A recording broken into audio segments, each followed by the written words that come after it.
নমস্কার, দেখছেন talk to Bangla. আমি অভিষেক রয়েছে আপনাদের সাথে। এই মুহূর্তে যে খবর নিয়ে উপস্থিত হয়েছে, রাহুল গান্ধী একদম সরাসরি গতকাল একটা প্রেস কনফারেন্স করেন এবং প্রেস কনফারেন্সে তিনি তার স্ট্যান্ড পয়েন্টটা আবারও ক্লিয়ার করে দেন যে অমিত শাহ দেশের শিক্ষা ব্যবস্থা, দেশের পরিবর্তিত শিক্ষা ব্যবস্থার নীতি সেই নিয়ে কি ভাবছেন সেটা নিয়ে কেউ ইন্টারেস্টেড নয়।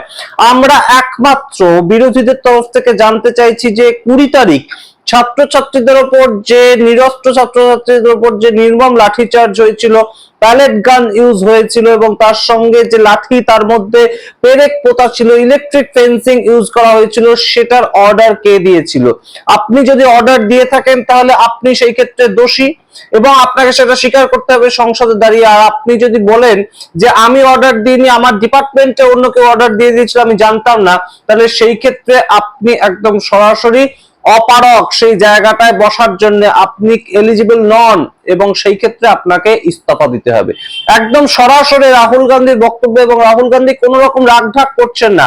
তিনি এই মুহূর্তে, গতকাল আমরা যখনই শুনতে পেয়েছি যে কিরেন রিজিজু এসে বলছেন যে সরকার ছাত্র আন্দোলনের বিষয় বা ছাত্রদের দাবি দেওয়ার বিষয় বক্তব্য রাখতে, তর্ক করতে, আলোচনা করতে এই মুহূর্তে ইন্টারেস্টেড এবং বিরোধীদেরকে সেটা শুনতে হবে ধৈর্য ধরে। তখন থেকে একটা কথা কিন্তু উঠে এসেছিল যে 20 তারিখের বিষয়টা নিয়ে সরকার কি আলোচনা করতে ইন্টারেস্টেড, যে 20 তারিখ কেন লাঠিচার্জ হলো, প্যালেট গান কেন চললো দিল্লিতে, সেটা নিয়ে কি সরকার ইন্টারেস্টেড, নাকি কোথাও গিয়ে সরকার এই মুহূর্তে ছাত্র আন্দোলন, ছাত্রদের দাবি সেগুলোকে নিয়ে কথা বলবে এবং অমিত শাহের স্টেটমেন্ট সেটা নিয়ে আসবে?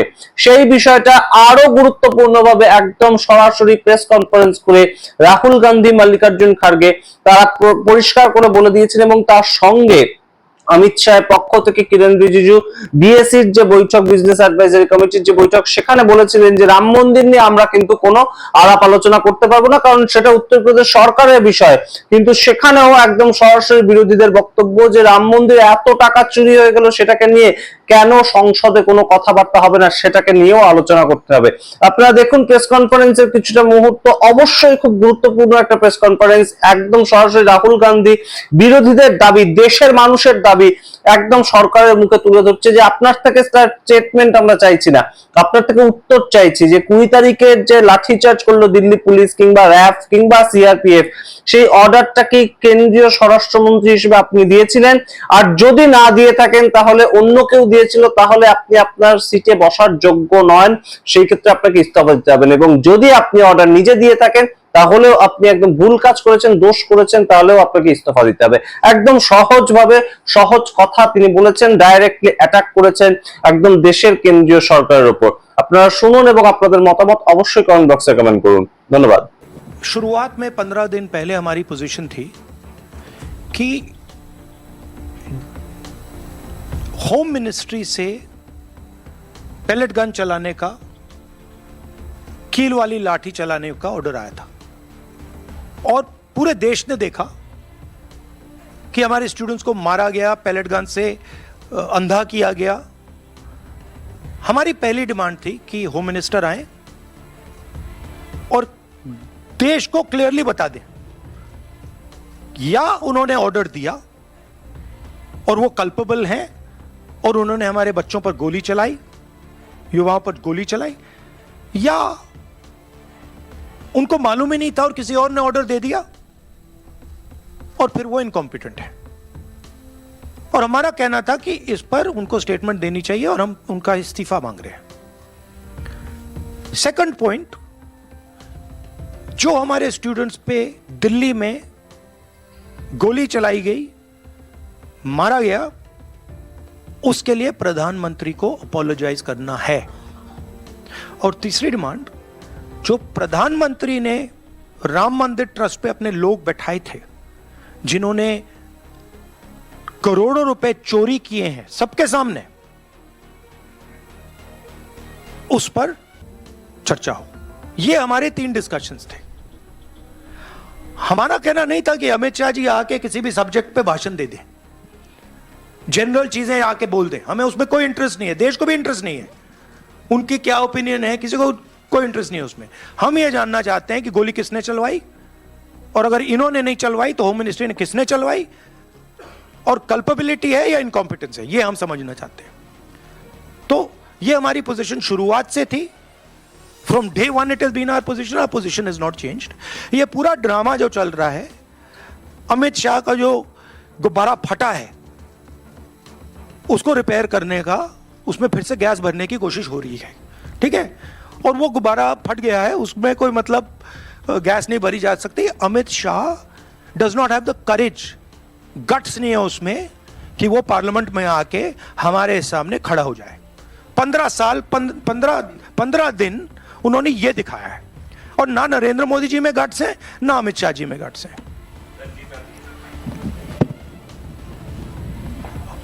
राहुल जी, सवाल आपसे है, खड़गे जी भी बोल सकते हैं। सवाल ये है कि 20 जुलाई का जिक्र आप कर रहे हैं, जिसको लेकर संसद में भी लगातार विपक्षी पार्टी जो है वो प्रदर्शन कर रही है, कह रही है गृह मंत्री आकर के जवाब दे। आज 10 अगस्त को झारखंड में भी एक तस्वीर दिख रही है जहां बैरिकेटिंग की गई, छात्रों को मारा गया, लाठीचार्ज की गई, वहां भी कीलों के जो तार है वो लगाए गए हैं। तो झारखंड के छात्रों के लिए क्या कहना चाहेंगे आप? झारखंड के छात्रों के लिए मेरा मैसेज क्लियर है। We condemn any violence against peacefully protesting students.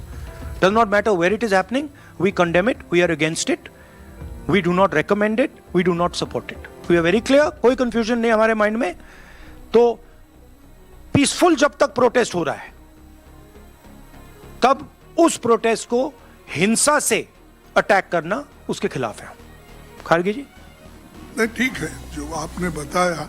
विजय लक्ष्मी जी, क्या कहना? राहुल जी, आपने कहा कि 3 नॉन नेगोशिएबल डिमांड्स हैं, उसमें राम मंदिर पर चंदा चोरी की बात आप कर रहे हैं, गृह मंत्री के सदन में आने की आप बात कर रहे हैं, लेकिन सरकार कह रही है कि जब गृह मंत्री आए तो विपक्ष सुने, विपक्ष हल्ला ना मचाए सदन में। उनका एजुकेशन पे, बाकी चीजों पे क्या व्यू पॉइंट है? Neither are we interested, neither is the country interested. Okay, we are interested in one thing. उन्होंने बच्चों पे गोली चलवाई, उनकी मिनिस्ट्री ने गोली चलवाई, क्या अमित शाह ने ऑर्डर दिया था या नहीं?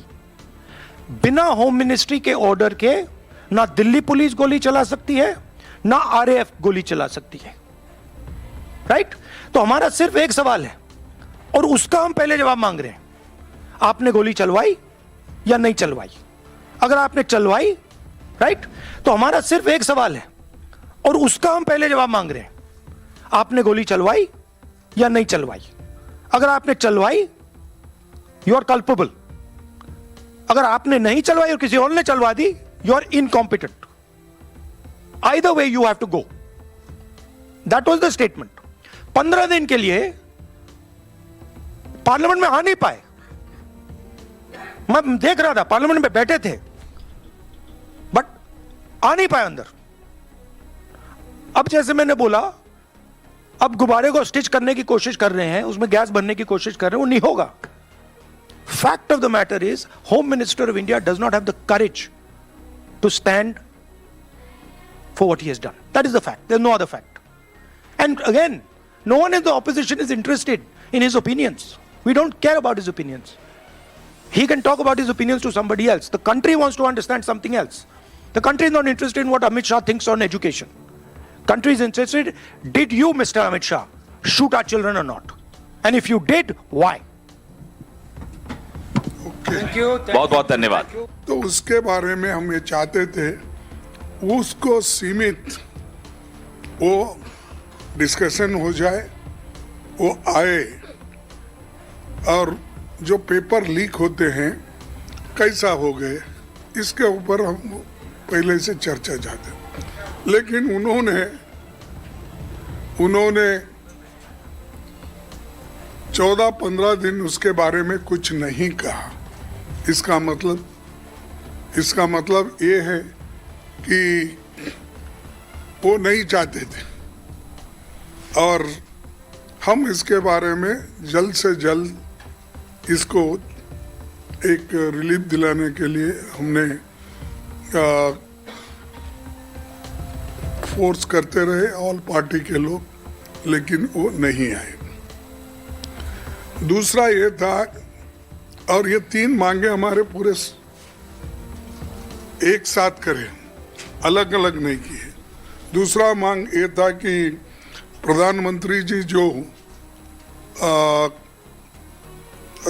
राम हमारे राम मंदिर का जो एक ट्रस्ट स्थापना की, वो ट्रस्ट को स्थापना में उनकी बड़ी देन है। यानी उन्होंने ट्रस्ट में मेंबर चुने और ट्रस्ट के किस ढंग से चलना ये बात भी उन्होंने की। उनके मेंबर्स किस किस को उसमें डाला, वो मेंबर्स भी उनके पहचानत के और उनके ही लोग उसमें हैं। लेकिन उसके बाद में वही ट्रस्ट रहने के बावजूद मैं ये कहूँगा कि मोदी जी के ट्रस्टेड ट्रस्टी वो लोग जो थे, उन्होंने वहाँ पर जब पूरा जनता चंदा चोरी का डिमांड कर रहे थे, वहाँ पर चोरी कैसी हो गई, ईंट किधर चले गए, चांदी किधर चले गई, पैसे किधर चले गए, रामचरितमानस किधर गया, इसके सब लोगों ने खुलासा भी करा और कहे कि हम ये जो चोरी किए हैं उनके बारे में सख्त से सख्त सजा होना चाहिए और प्राइम मिनिस्टर खुद इसके बारे में खुलासा करना चाहिए। लेकिन उन्होंने उसके तरफ भी ध्यान नहीं दिया और हम ये भी चाहते थे कि एक तरफ विद्यार्थियों के ऊपर लाठीचार्ज एक काम तो उन्होंने की और दूसरी तरफ चंदा चोरी का भी था। इसलिए हम तीसरी मांगे रखे कि वो खुद देश से जनता से माफ़ी मांगे, क्योंकि हजारों लाखों करोड़ों लोग राम मंदिर में आस्था रखते हैं, अयोध्या में आस्था रखते हैं। तो वैसे आस्था के जगह पे अगर इतनी बड़ी घटना होती है तो प्राइम मिनिस्टर कभी अब 15 दिन में कभी मुंह नहीं खोले, कुछ बोलने की तैयारी नहीं किए। और मैं समझता हूँ ये पहली ऐसी घटना है जिस घटना के बारे में प्राइम मिनिस्टर भी चुप्पी साधे हैं और होम मिनिस्टर भी चुप्पी साधे हैं। तो इसीलिए हम इन तीनों मुद्दे पे ये तीनों मुद्दे हमारे नॉन निगोशिएबल हैं। ये तीनों मुद्दों को लेके हम लड़ रहे हैं, हम किसी एक मुद्दे के लिए नहीं लड़ रहे हैं, हम तीनों मुद्दों को लेके लड़ रहे हैं। और खासकर ये इन मुद्दों पे राहुल गांधी जी ने हर जगह जाके अपना जो वक्तव्य देना है या किसी विद्यार्थियों को, छात्रों को कुछ कहना है, उन्होंने हर जगह कहकर ये मुद्दा पहले से उठाते आए हैं और अभी भी हम यही मुद्दे पे कायम हैं। ये तीनों मुद्दों पे वो रिप्लाई देना चाहिए कि एक तो छात्रों पे कैसा उन्होंने बर्बरता से अपना काम किया, दूसरा मुद्दा जो अयोध्या में इतनी बड़ी चोरी हो गई और राम मंदिर ट्रस्ट का चंदा कहाँ गया, और तीसरा वो खुद इन कारण के लिए माफ़ी मांगना चाहिए।